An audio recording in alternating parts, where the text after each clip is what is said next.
ఈ mother's day కి CMR legacy of జ్యువెలరీలో అన్ని గోల్డ్ బ్యాంగిల్స్ పై ఫ్లాట్ 50% ఆఫ్ ఆన్ విఏ ఇంకా zero making charges May 15th వరకు మాత్రమే. శంషాబాద్ ఎయిర్పోర్ట్ నుంచి గల్ఫ్ దేశాలకు వెళ్లే వలస కార్మికుల పత్రాల్లో అవకతవకలు వెలుగు చూశాయి. ప్రొటెక్షన్ ఆఫ్ ఇమిగ్రేషన్ సర్టిఫికేట్స్ లో అక్రమాలను అధికారులు గుర్తించారు.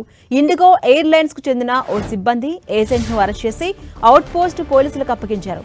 తనిఖీల్లో అనుమానాస్పద డాక్యుమెంట్స్ కనిపించడంతో ఆరా తీశారు.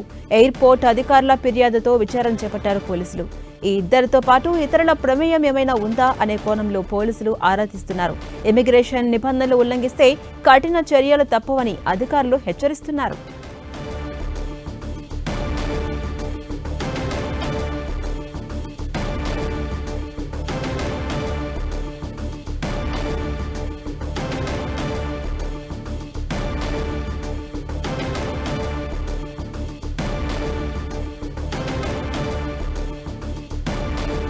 శంషాబాద్ ఎయిర్పోర్ట్ నుంచి గల్ఫ్ దేశాలకు వెళ్లే వలస కార్మికుల పత్రాల్లో అవకతవకలు వెలుగు చూశాయి. ప్రొటెక్షన్ ఆఫ్ ఇమిగ్రేషన్ సర్టిఫికేట్స్ లో అక్రమాలను అధికారులు గుర్తించారు.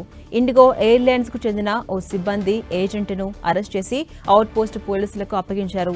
తనిఖీల్లో అనుమానాస్పద డాక్యుమెంట్స్ కనిపించడంతో వారు ఆరా తీస్తున్నారు. ఎయిర్పోర్ట్ అధికారుల ఫిర్యాదుతో విచారణ చేపట్టారు పోలీసులు. ఈ ఇద్దరితో పాటు ఇంకా ఇతరుల ప్రమేయం ఏమైనా ఉందా అనే కోణంలో పోలీసులు ఆరా తీస్తున్నారు. ఇమిగ్రేషన్ నిబంధనలు ఎవరైనా ఉల్లంఘిస్తే మాత్రం కఠినమైన చర్యలు తప్పవని అధికారులు వార్నింగ్ ఇస్తున్నారు. అప్డేట్స్ మా ప్రతినిధి కిరణ్ అందిస్తారు. కిరణ్, గల్ఫ్ దేశాలకు వెళ్లే వలస కార్మికుల పత్రాల్లో అవకతవకలు వెలుగు చూశాయి.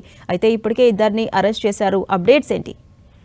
ఝాన్సీరాణి ఇండిగో ఎయిర్లైన్స్ సంబంధించిన ఓ సిబ్బంది ఆ ఏజెంట్ తో పాటు ఒక ఏజెంట్ ని అదుపులోకి తీసుకున్నారు. గల్ఫ్ దేశాలకు వెళ్లే కార్మికులకు సంబంధించిన ఇమిగ్రేషన్ పత్రాల్లో తారుమారు చేస్తున్నట్లుగా గుర్తించారు. దీనికి సంబంధించి కొన్ని ఫేక్ డాక్యుమెంట్లు సబ్మిట్ చేసి వారు విదేశాలకు వెళ్తున్నట్టుగా గుర్తించారు. దీనికి సంబంధించి పక్కా సమాచారం అందుకున్న పోలీసులు ఎయిర్పోర్ట్ అధికారుల ఫిర్యాదు మేరకు ఇద్దరిని అదుపులోకి తీసుకున్నారు. శంషాబాద్ అవుట్ పోస్ట్ పోలీసులకు కూడా అప్పగించారు. గల్ఫ్ కు వెళ్లే వలస కార్మికుల పేరుతో కూడా వీరు భారీ నెట్వర్క్ ను ఏర్పాటు చేసి విదేశాలకు పంపిస్తామంటూ ఇమిగ్రేషన్ తో పాటు వివిధ సంబంధించిన ఫేక్ సర్టిఫికెట్లను వీళ్ళు తయారు చేసి కూడా అమాయక కార్మికులను వీరు గల్ఫ్ దేశాలకు పంపిస్తున్నట్టు గుర్తించారు. ప్రస్తుతానికైతే ఇటు ఎయిర్పోర్ట్ అధికారులు ఇచ్చిన సమాచారం మేరకు ఇద్దరు నిందితులను కూడా ఇటు అవుట్ పోస్ట్ పోలీసులు కూడా అదుపులోకి తీసుకున్నారు. వీరు నెట్వర్క్ సంబంధించి ఇప్పటి వరకు ఈ నకిలీ డాక్యుమెంట్స్ తో ఎంతమందిని విదేశాలకు పంపించారు ఏంటన్న సమాచారాన్ని కూడా రాబట్టే ప్రయత్నం అయితే చేస్తున్నారు. దీనికి సంబంధించి కూడా ఇమిగ్రేషన్ నిబంధనలు ఉల్లంఘిస్తే కఠిన చర్యలు తీసుకుంటామంటూ ఇటు ఎయిర్పోర్ట్ ఉన్నత అధికారులు కూడా చెబుతున్నారు. Right, thank you Kiran.